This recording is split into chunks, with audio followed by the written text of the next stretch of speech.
ఇప్పుడు శాంసన్ దెలీలా తొడ మీద నిద్రపోయాడు, తన తలగడగా చేసుకున్నాడు. ఇప్పుడు ఆ తలగడ అతను ఏడాది తీసుకెళ్ళింది సార్. అదే రాయిని తలగడగా చేసుకున్నటువంటి యాకోబు జీవితము ఏమైపోయింది?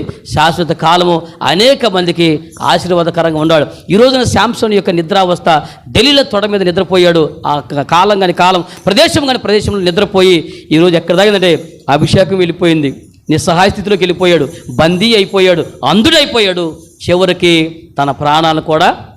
ఒక అభిషేక్తుడి యొక్క ముగింపు ఇలా కోరుకుంటారా?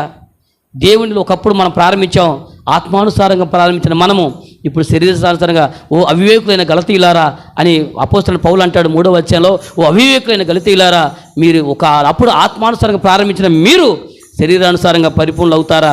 మీరెందుకు ఎంత అవివేకంగా బ్రతుకున్నారు? మీరు ఎందుకు ఇంత తెలివి తక్కువ బ్రతుకుతున్నారు అని చెప్తున్నాడు.